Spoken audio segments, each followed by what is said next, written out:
concernant les opérations, les priorités des opérations. Parfois, on a des parenthèses dans des parenthèses.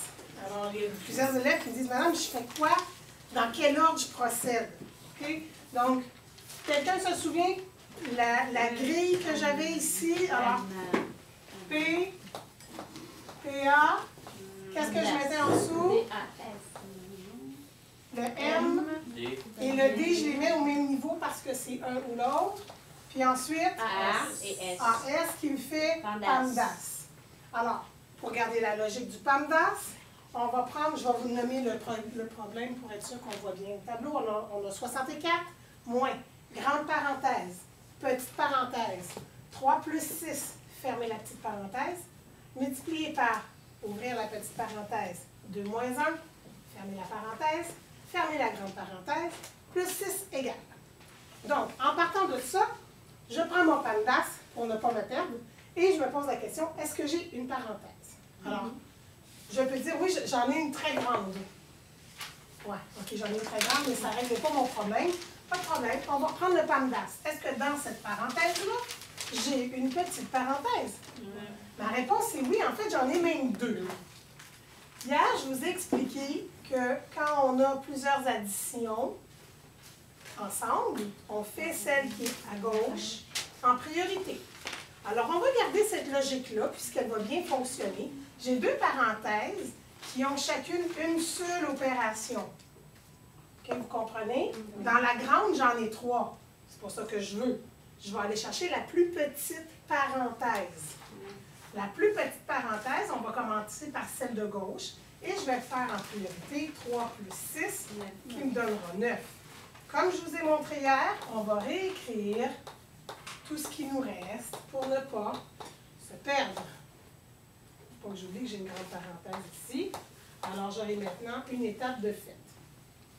Dans la suivante, on va se poser encore la même question. Est-ce que j'ai des parenthèses? Oui. Est-ce que dans cette parenthèse, j'en ai une autre? Oui. Oui. Alors, comme vous pouvez voir, je prends toujours la plus petite parenthèse, donc celle qui n'a qu'une seule opération à l'intérieur.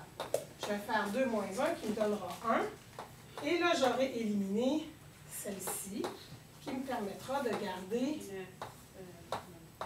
mon équation qui est 64 moins, parenthèse 9 fois 1, parenthèse plus 6. Je recommence en haut. Est-ce que j'ai une parenthèse?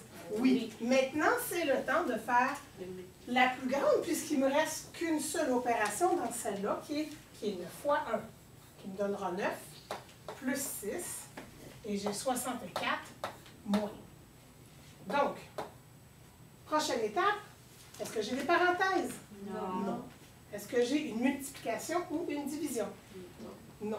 Est-ce que j'ai une addition ou une soustraction? Oui. En fait, ici, on a soustraction et addition qui se suivent et on sait que c'est la même catégorie. OK? Donc, dans la même catégorie, je vais commencer donc celle à gauche. 64 moins 9, ça me donnera vite 55. 55, merci beaucoup. Et il me restera à faire plus 6. Et là, il me reste une seule opération, je la fais directement, qui me donnera 61 en réponse finale. Est-ce que ça répond à votre question? Oui. OK. Je vais vous donner un autre exemple. Un petit peu plus casse-tête. Là, vous allez me dire, non, madame, qu'est-ce qu'on fait avec ça? Okay. Je vais rester avec mon 64 de départ. Je vais soustraire et là, je vais avoir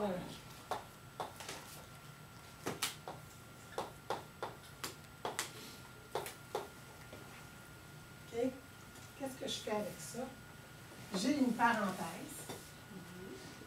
Et dans ma parenthèse, j'ai une multiplication et une addition. On commence par une multiplication.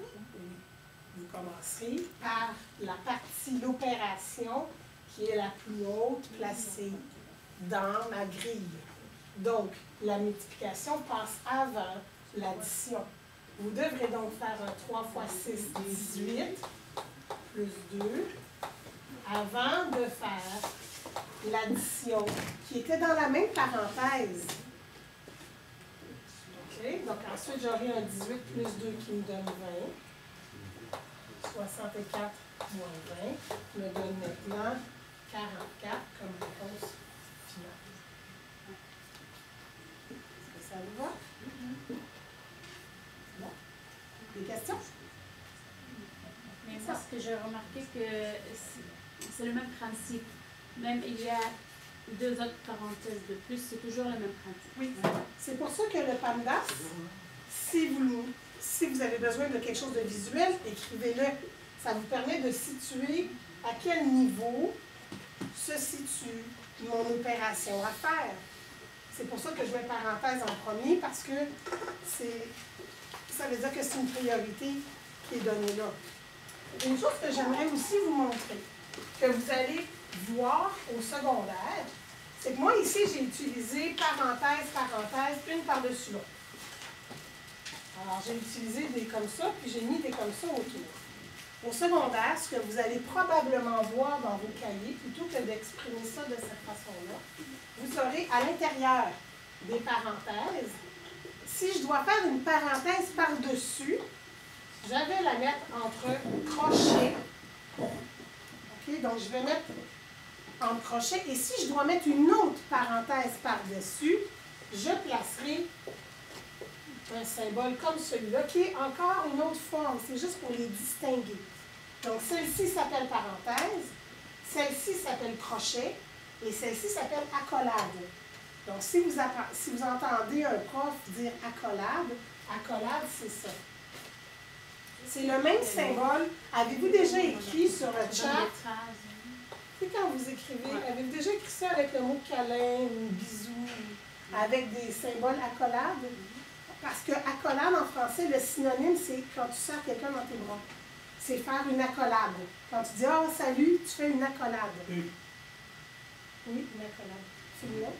Alors, accolade est utilisé, vous le connaissez ce symbole-là, donc une accolade, ça sera dans mathématiques une autre forme de parenthèse. Ça vous va? Donc, au moins, vous êtes au courant de ce que vos yeux vont croiser dans votre vie. Celle-ci? Oui, bien sûr. Celle-là, vous la connaissez. Parenthèse. Celle-ci, c'est le crochet. Et la dernière, c'est, il faudrait vérifier au dictionnaire, 1 ou 2C. Je crois qu'il n'y en a qu'une seule, mais je ne suis pas certaine. 1 ou 2C. On vérifiera au dictionnaire. 1 ou 2C pour accolade. Ça vous va? Des questions?